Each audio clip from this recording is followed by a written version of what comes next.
Welcome all, this is Rashi and in this video we will learn about the functioning of human brain. Okay, so human brain work कैसे करता है वो हम देखते हैं. As you can see a human body का हर एक organ या हर एक cell connect होती है brain से. तभी जो भी चीजें हम feel करते हैं वो हमारे brain तक जाती हैं. Brain उस इंफॉर्मेशन को प्रोसेस करता है, उस पर डिसीजन मेकिंग करता है और वापस वो आउटपुट दे देता है हमारी बॉडी को.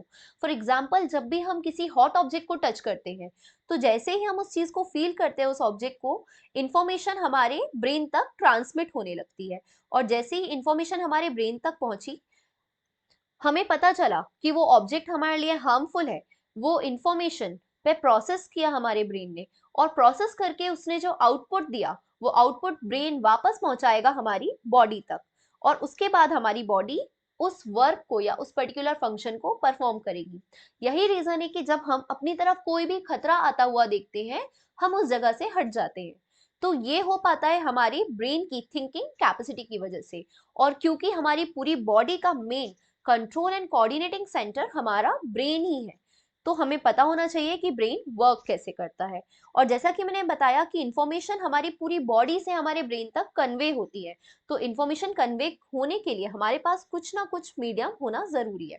तो देखते हैं वो मीडियम क्या होता है. उस मीडियम को हम बोलते हैं नर्व सेल या न्यूरॉन्स. नर्व सेल, न्यूरॉन्स या नर्व टिश्यूज, ये क्या होते हैं? तो यहाँ पे देखिए, आपको न्यूरॉन का एक स्ट्रक्चर दिख रहा होगा.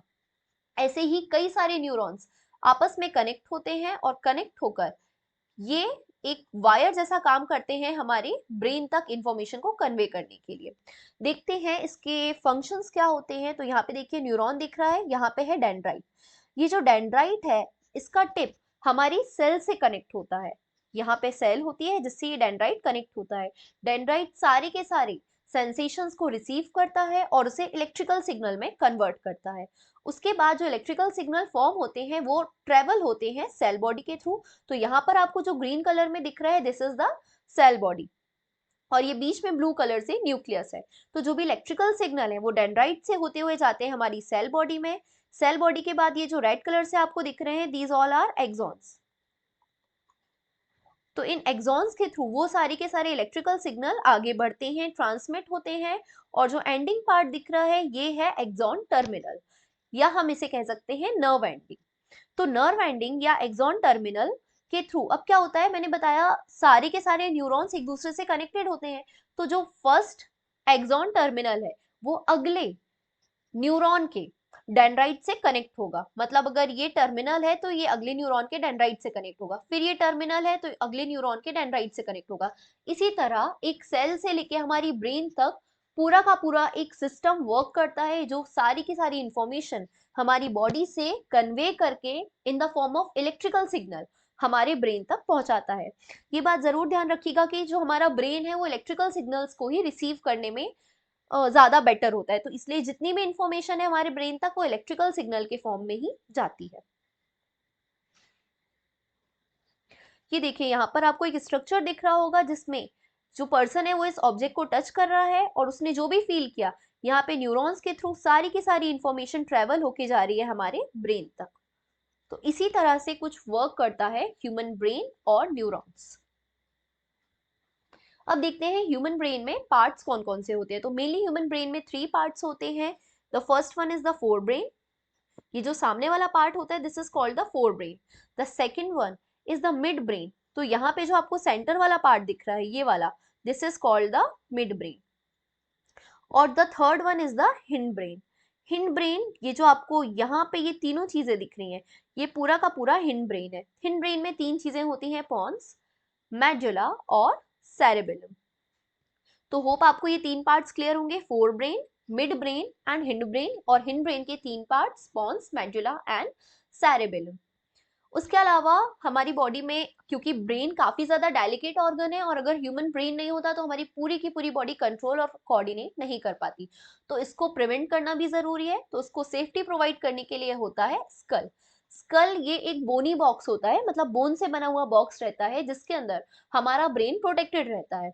साथ ही साथ इसके अंदर एक फ्लूइड फिल्ड होता है, यहाँ पर लिक्विड फिल्ड होता है. इससे होता यह है कि अगर एकदम से कोई भी जर्क पड़ता है हमारे बोन पर या हमारे स्कल पर, तो डायरेक्टली वो हमारे ब्रेन को हिट नहीं करता, क्योंकि उस कंडीशन में जो फ्लूइड है ये अपने आप को एडजस्ट करके ब्रेन को बचा लेता है। फिर उसके बाद एक और पार्ट आता है, that is a cerebrum. Cerebrum और सेरेबेलम में कंफ्यूज मत होएगा, सेरेबेलम हिंड ब्रेन का पार्ट है, जबकि सेरेब्रम अलग ऑर्गन है।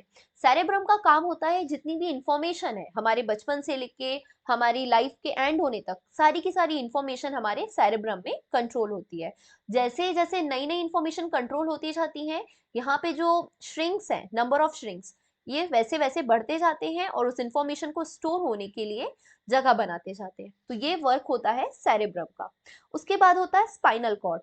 तो हमारी बॉडी तक जो भी मैसेजेस आते हैं और ब्रेन से जितने भी ऑर्डर वापस जाते हैं, ये सब पॉसिबल हो पाते हैं हमारे स्पाइनल कॉर्ड की वजह से। साथ ही साथ ये स्ट्रक्चरल बेस भी प्रोवाइड करता है। उसके बाद आता है हाइपोथैलेमस। तो ये वाला जो पार्ट आपको दिख रहा है, ये क्या है? हाइपोथैलेमस। हाइपोथैलेमस का काम होता है हमारे मूड को कंट्रोल करना, हमारे मूड स्विंग्स को मेंटेन करना, हमारी भूख प्यास, दैट मीन्स हंगर थ्रस्ट, ये सारी चीजें कंट्रोल करने का काम होता है हाइपोथैलेमस का। उसके बाद होता है pituitary gland, as you can see here. तो इस ग्लैंड का काम होता है बहुत सारे मतलब हार्मोन्स को रिलीज करके हमारी बॉडी के बहुत सारे फंक्शंस को मेंटेन करना। तो होप आपको समझ आया होगा। सेरेब्रम क्या करता है? इंफॉर्मेशन स्टोर करके रखता है, मतलब मेमोरी।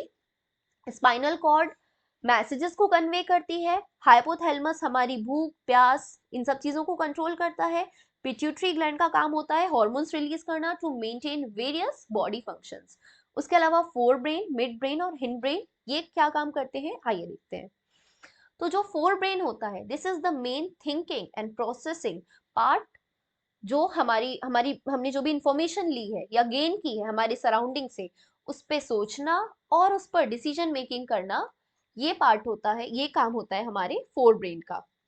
सोचना, प्रोसेस करना और आउटपुट डिसाइड करना। उसके अलावा जो मिड ब्रेन रहता है, इसका काम होता है ट्रांसमिट इंफॉर्मेशन।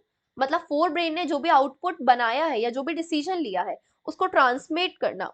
उसके अलावा विजन और हियरिंग की भी इंफॉर्मेशन ट्रांसमिट करने का काम होता है मिड ब्रेन का।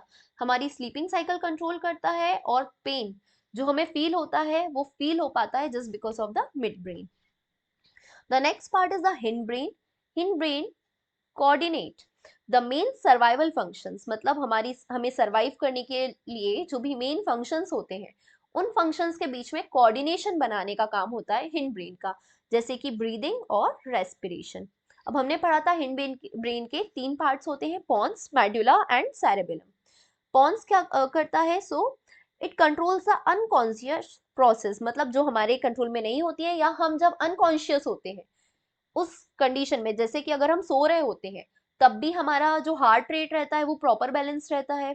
उसके अलावा जो ब्रीदिंग साइकिल है वो कंटिन्यूअसली चलती रहती है। तो ऐसा इसलिए हो पाता है क्योंकि हमारे अनकॉन्शियस होने पर भी हमारे ब्रेन का जो पॉन्स वाला पार्ट है वो अपना वर्क चालू रखता है। उसके बाद आता है medulla. Medulla controls the BP and breathing. Next part is the cerebellum. Cerebellum क्या करता है? Balance and movement. मतलब हमारी बॉडी के बैलेंस के लिए और हमारे ऑर्गन्स के मूवमेंट के लिए रिस्पॉन्सिबल होता है cerebellum. Okay, so thank you for watching. Hope आपको समझ आया होगा कि नर्व टिश्यूज का क्या रोल होता है और हमारा ब्रेन कंट्रोल एंड कोऑर्डिनेट कैसे कर पाता है हमारी पूरी बॉडी से। Thank you so much.